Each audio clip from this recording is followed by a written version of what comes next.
Գյուրջան Կասկադ, հասանելի բնակարաններ 65 ամիս մարման ժամկետով։ Այսօր մայրաթորում ազգային անվտանգության ծառայության հատուկ ջոկատայինները փորձում էին ձերբակալել Ռիքայի Սիրխազանին, դուք այդտեղ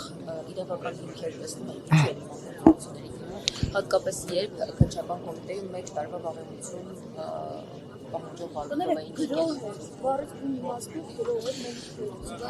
Առհասարակ այս գործընթացը ունի միայն քաղաքական ուղղություն։ Շատ ակնհայտ է, որ վարչապետը քաղաքական ուղղորդումով, քաղաքական հրահանգներով ուղղորդում է իրավապահ մարմինների գործողությունները եւ դա անթակույց դա ցույց է տալիս։ Եվ բնականաբար սրանք իրավական գործընթացներ կոչելն ընդհանրապես շատ դժվար է, որովհետև դրանք ընդհանրապես իրավական այսպես շղարշով են, բայց իրականում դրդապատճառները ամբողջովին քաղաքական են եւ դուք ճիշտ մատնանշեցիք, հիմա եթե խոսքը գնում է օրինակ 2024 թվականի ելույթի կամ հարցազրույցի մասին, ակնհայտ հարց է չէ առաջանում, բա միջև այդ ինչու վարույթ չէր նախաձեռնում, առավել եւս հիմքեր չեն գտել վարույթ նախաձեռնելու եւ ինչու դա համընկավ գործադիր իշխանության ղեկավարի պաշտոն զբաղեցնող ՔՊ կուսակցության, այսինքն իշխող կուսակցության ղեկավարի քաղաքական դիրքորոշումների հետ։ Այս process-ն ընդհանրապես քաղաքական առումով եւ իրավական առումով ընդհանրապես այստեղ կամայականության մասին է խոսքը, իսկ քաղաքական առումով հստակ ուղղորդում է, տեսեք ինչ է տեղի ունենում։ Առհասարակ պետական պաշտոնյաները նրանք ունեն հստակ պարտականություններ, լիազորություններ, իրավասության շրջանակ եւ նրանք ինչ են անում, թաքնվում են այն շղարշի ներքո, ասում են մենք որպես հավատավոր մարդիկ, չէ, մի քանի հոգի կան այնտեղ նախարար, մի քանի падգամավորներ կան, կառավարության ղեկավարը եւ դրա տակ թաքնվելով սկսում են տարածել ատելություն եկեղեցու վերաբերյալ, փորձում են անհատական ինչ-որ անձերի միջև հարց դնել, բայց իրականում սա միայն եկեղեցականներին նաև վարկաբեկելու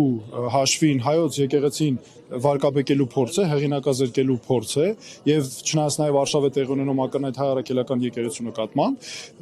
եւ նաև ատելության հովանավորություն։ Տեսեք ինչ է տեղի ունենում, անհանդուրժողականություն։ Ժողովուրդը բաժանված է, ել ավելի խորանում է պարակտումը մեր հասարակությունում։ Անվտանգության այս աստիճան ծայրահեղ վտանգավոր խնդիրների ֆոնին մենք ունենք անվտանգության առավել մեծ մարտահրավերների հրահրում, առաջացում հենց երկրի ներսում եւ այնպես որ այսօրվա գործընթացը ես կառաջարկեի հենց դիտարկել այս կոնտեքստում եւ սա ոչ թե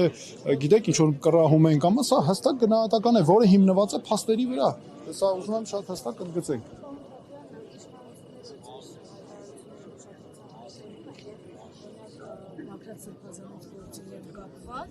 Անդրադարձել էին ձեր դիտարկումներին, ասում էին իսկ ձայնագրությունների մասին ինչ կարող եք ասել եւ այլն, բայց դուք ինչպես ձեր խոսքում նշեցիք, թիրախում եկեղեցին է հաշվի առնելով, որ մի սրբազանի փորձում են ահաբեկչության այսպես ծրագրավորող ներկայացնել, մյուսին էլ արդեն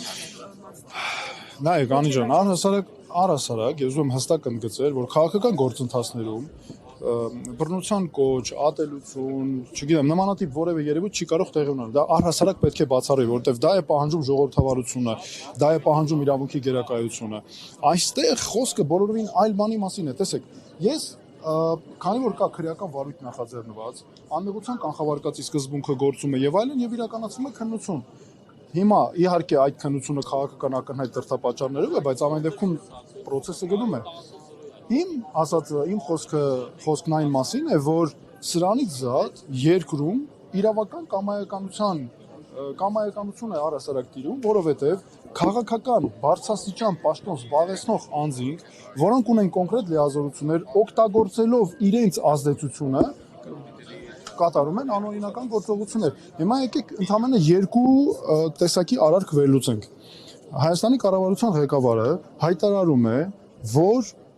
եւ սպառնում է նաեւ կա հրապարակված եւ չհերքված անգամ ինֆորմացիա, որ իրավապահ մարմիններին հանձնարարված է անձնական կյանքի վերաբերյալ մեր եկեղեցականների հավաքել տեղեկություններ։ Դրանից բացի, տեսեք ինչ է տեղի ունենում, խտրականություն է ակնհայտ, այսինքն կրոնական պատկանելիության, հայացքներով եւ այլն պայմանավորված նաև եկեղեցու սպասավոր լինելու հիմքով պայմանավորված խտրականություն է ակնհայտ քարոզվում եւ անհանդուրժողականություն հրահրվում է ճշտամանք։ Սրանք արվում են իշխանական ազդեցությունն օգտագործելով, իշխանական լիազորություններն օգտագործելով, կազմակերպված հստակ դերաբաշխումով, սրանք քրեորեն պատժելի արարքներ են եւ այս քրեորեն պատժելի արարքների հովանավորությունը ստացվում է անում են կոնկրետ բարձրաստիճան պաշտոնատար անձինք վարչապետի ղեկավարությամբ, ընդ որում այստեղ կարևոր է նաեւ ընդգծել, որ նրանք կուսակցության իշխող կուսակցության անդամներ են, իշխող կուսակցության վերնախավն է, այսինքն այս ամենը նաեւ ծառայեցվում է քաղաքական շահերին։ Անդադար դա ենթադրություն է կներեք։ Չէ, սրանք Փաշինյանը հրահանգել է անձնական կյանքի մասնագետի տեսեք, չէ, ստատուսներից չէ, կա մասնավորապես երբ ինքը գնացել էր Երևանի պետական համալսարան հանդիպման, մասնակիցներից հրապարակել էին ինֆորմացիա եւ ես դա հստակ լայնորեն հրապարակվել է, որ հանձնարարել է հատուկ մարմիններին, ինչպես այդ տեղեկությամբ է նշվում, հավաքել Հայամենայն հայոց կաթողիկոսի անձնական կյանքի վերաբերյալ տեղեկություններ եւ դա չի հերքվել, որ նման բան է եղել, որ ինքը նման բան է ասել։ Դրանից բացի ակնհայտ է, չէ, որ նա այդ ստատուսները գրելով դա ցույց է տալիս, որ ինքը ունի անձնական կյանքի վերաբերյալ տեղեկություններ եւ ակնհայտ է, որ դա հատուկ հավաքագրվել է քաղաքական դիվիդենդներ ստանալու նպատակով ինչ որ մի պահի օգտագործելու համար քաղաքական նպատակահարմարությունից ելնելով սա շատ ակնհայտ է եւ սա ոչ թե փորձում ենք տողատակերում կարդալ, սա ակնհայտ ասում է դրա մասին։ 2016 թվականի փոխոցի իրադարձությունների ժամանակահատվածում զուգահեռ Խորենացու փողոցում Նիկոլ Փաշինյանը գոռում էր իշխանափոխություն, հիմա հրաժարականներ այդ ժամանակահատվածում երկրի նախագահի պահանջում, այդ ինչպես էր դրա այդ ամենը դիտարկվում քաղաքական, իսկ հիմա այս ամենը դիտարկվում է ահաբեկչական։ Տեսնում եք հիմա սա ակնհայտ հենց դա է, չէ՞, այդ մասին է։ Սա տեսեք, բայց սա ինչ է նշանակում։ Այստեղ բայց սա ինչ է նշանակում։ Սա նշանակում է, որ այստեղ մենք գործ ունենք քաղաքական նպատակահարմարության հետ։ Իմ իշխանությունը այստեղ ամենագլխավոր նպատակը որն է, մոտիվացիան, պահպանել իշխանություն։ 1 օր ավել, 2 օր ավել, բայց պահպանել իշխանություն, քաղաքական իշխանություն։ Եվ դրա նպատակահարմարությունից ելնելով ասվում են հայտարարություններ։ Սա ակնհայտ է։ Նաև 2018 իրադարձությունների ժամանակ դուք մարդու իրավունքների պաշտպան էիք, Նիկոլ Փաշինյանը մտավ հանրային ռադիո։ Հիմա դա կարող ենք որակել որպես այսպես հեղաշրջում եւ այլն։ Հիմա տեսեք, նորից եմ ասում, այստեղ շատ կա։ Որ այդ ճանապարհով գնում էր, հիմա հանկարծ օրինակ իշխանափոխության մասին հայտարարությունները այլ կոնտեքստում է։ Ոչ միայն տեսեք, ոչ միայն հիմա կատարվում են պաշտոնատար անձանց կողմից, որոնք ազգային ժողովում падգամավորի պաշտոն են զբաղեցնում, կառավարող խմբակցության անդամ են, նախարար են, եւ ամենակարևորը Հայաստանի վարչապետի պաշտոն են զբաղեցնում, կատարվում են քրեորեն պատժելի արարքներ, նրանց արարքներում ես արդեն մի քանիսը իմ կարծիքով ես որպես մասնագետ մի քանի առնվազն հանցակաց մենք այստեղ վերլուծեցինք անձնական կյանքի վերաբերյալ ապօրինի տվյալներ հավաքել, ճշտամանք, անհանդուրժողականություն, խտրականություն հրահրել, լիազորությունները գերազանցել եւ այլն, այսինքն մենք կարող ենք այս ամենի հետևում կանգնած, բայց խնդիրն էլ որն է, որ կա միասնական քաղաքականություն, սա քաղաքականություն է։ Հիմա տեսեք, սա ինչու է շատ վտանգավոր մեր պետության համար, ոչ միայն սա խարխլում է մեր երկրի անվտանգությունը, մեր դարավոր սրբավայրերի պղծում է սա անհանդուրժողականություն է, սա նաև երկրում գործող իրավական ինստիտուտների կազմաքանդում է։ Տեսեք, յուրաքանչյուր երկրում մեր երկիրը հռչակված է մեր սահմանադրությամբ որպես ժողովրդավար երկիր, չէ, իրավական պետություն։ Սա շատ կարևոր է։ Սա ինչ է նշանակում։ Այդ երկրում ամեն պաշտոնյա ունի կոնկրետ լիազորություններ։ Չի կարող պաշտոնյան ասի, գիտես ինչ կա, ես եկեղեցու հավատավոր զավակ եմ, թաքնվի այդ արտահայտության տակ ու ամբողջ ելույթը հովանավորի դրանով ատելություն, տարածի ատելություն, անհանդուրժողականություն։ Իրենք հələ մի հատ վերցեք ուսումնասիրեք իրենց այդ ստատուսները, որ ամեն օր գրում են, չէ՞։ Դուք չեք գտնի գրեթե մի ստատուս, որը վիրավորանք չի պարունակում, ատելություն, հրահրում, սեռական հայհոյանքներ եւ այլն։ Սա ինչ է նշանակում։ Ամոթ է, գիտեք, սա ոչ միայն պետական պաշտոնյային ոչ հարիր է, սրանք սահմանադրությամբ եւ օրենքներով արգելված գործողություններ են։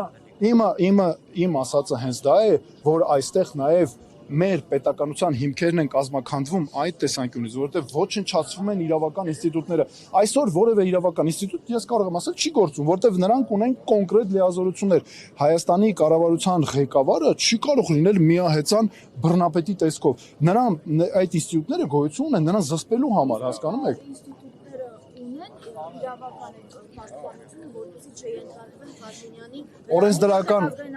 տեսեք, նայեք, սահմանադրության մակարդակով եւ մեր օրենքներով, այո, նրանք ունեն անկախության մի մասը անկախ է կառավարությունից, ունեն երաշխիքներ, բայց այսօրվա քաղաքական կարող եմ ասել համակարգը, իրավական համակարգը այնպես է, մենք այսօր ըստ էության ունենք կուսակցապետություն եւ անձնիշխանություն։ Սա է մեր այսօրվա գնահատականը եւ հետեւաբար սրանից է ամբողջը գալիս այդ բոլոր մարմինները ենթարկեցրել են, այսպես ասեմ, նրանց եւ տարբեր մեկը, չգիտեմ, ուղղակի այդպես ծառայում է, մեկը երևի իր համոզմունքներն է, որ կառավարության ղեկավարը ինչ ասի պետք է անեն եւ այլն։ Մեկը որ չպիտի անի, ու իրեն ուղարկել են հանգստի։ Հիմա այդ մյուսները տեսնեն։ Հիմա տեսեք, դե իսկ ովքեր հավելեմ, հա, իսկ ովքեր որ կատարել են այդ գործողությունները պետական պարգևի եւ պարգևավճարման են արժանացել։ Նորից եմ ասում, սա ի սկզբանե համակարգը,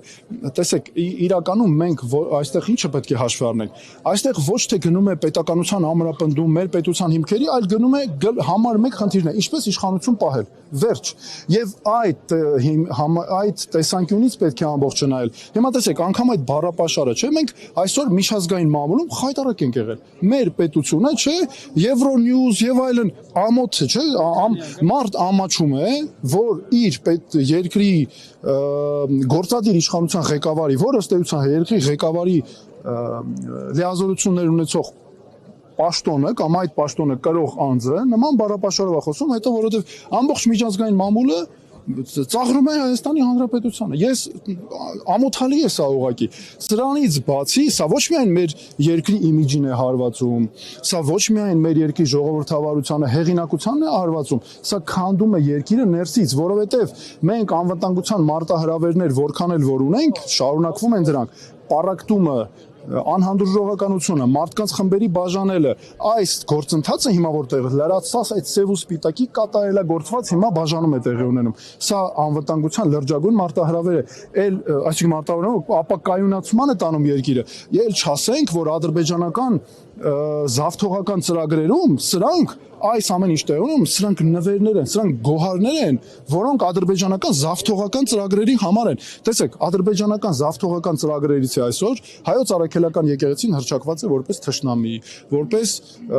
չգիտեմ, պատերազմի քարոզիչ, իրենք այս վերջում թեմեր բացեցին, իրենց այսպես կոչված հոգևոր, չէ, որոնք պետք է իբր Էջմիածնում եւ Երևանում գործեն։ Արդեն Ադրբեջանի նախագահը դիմել է ՄԱԿ-ին պաշտոնապես, ես սա ուզում եի պաշտոնական մենք հայտարարություն անեինք, չհասցրեցինք։ Ադրբեջանի նախագահը պաշտոնապես դիմել է ՄԱԿ-ին այդ արևմտյան այսպես կոչված ադրբեջանցիների վերադարձի եւ այդ խնդրի հետ կապված։ Դրան անմիջապես հաջորդեց ընդամենը մի քանի օր առաջ եղել եւ մի քանի օր հետո էլ դրանից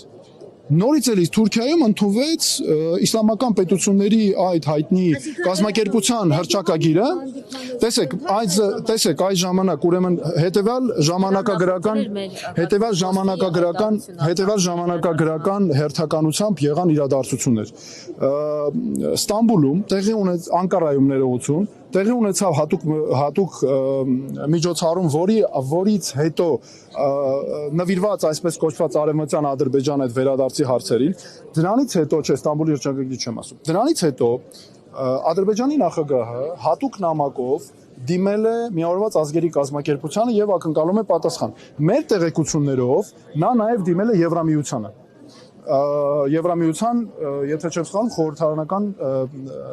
խորհրդարանին։ Դրանից հետո նոր ընդունվեց այն հռչակագիրը, որ այս քանի օրը քննարկվեց, որտեղ 26-րդ կետում Հայաստանի Հանրապետությունը ներկայացում է հայ ժողովուրդը, Հայաստանը ներկայացում է որպես իսլամոֆոբ երկիր, ներկայացում է որպես ջարդարար, որ բռնի տեղահանել է եւ այլն, որով հիմքեր են ստեղծում այդ այսպես կոչված արևմտյան ադրբեջանցիների վերադարձի համար։ Ավելին, նրանք այս ժամանակահատվածում, քանի որ մեր երկրի արտաքին օրակարգից դուրս է եկել բոլոր մեր անվտանգությանը վերաբերող հարցերը, այդ վակուումը լրացվում է